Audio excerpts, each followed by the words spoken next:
Nakakadiri nga itong mga congressman na to kasi biruin mo dati nilang nilulunok yung war on drugs ni PRRD. Isa na dyan si Ace Barber na nagsalita pa nga yan na sana i-extend pa ang termino ni PRRD. Pero isa na siya ngayon sa sumusuka sa war on drugs na proud siya noon. So anong klaseng Anong klaseng merong pagkalalaki ka na parang hindi mo kayang gampanan yung sinasabi mo? But parang pabago-bago? Ano yan? Porket iba na umupo at napapakinabangan nyo, doon na agad kayo. At doon naman sa tao na dati yung pinakinabangan na hindi nyo na mapakinabangan ngayon, naalisan nyo na lang bigla. Ganon na ba ang kalakaran dyan sa mga congressman ngayon? Alam mo, nakakabilib ba? Ang tapang talaga. Parang gusto kong halikan si PRRD. Nakakabilib ang tapang kasi si PRRD kung magsalita matapang.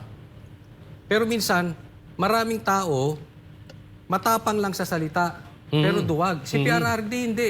Isipin mo, para kang, halimbawa ito para kang pupunta sa teritoryo ng mga kwadro o mga kulungan ng mga buhaya. Yung buhaya Ikaw pala. pupunta mag-isa, marami sila doon sa teritoryo nila. Ganyan po katapang. Alam mo, may edad na si PRRD. How much more nung kabataan siguro nito, no? Kasi ang daling magtapang-tapangan talaga. Pero si PRRD, kaya sabi ko, ay saludo ko dito kay PRRD sa nangyayaring ganito. Isipin mo sa tingin natin pag bumaliktad ba ang sitwasyon, mawala si Marcos o si BBM at si Tamba. Sana nga. Ay, Sa sorry. tingin ninyo, pag sila naman ang iimbestigahan sa 2028, kaya nila?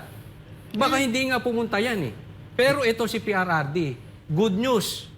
Pupunta siya bukas, tapos magre-request pa siya 10 araw ang hearing.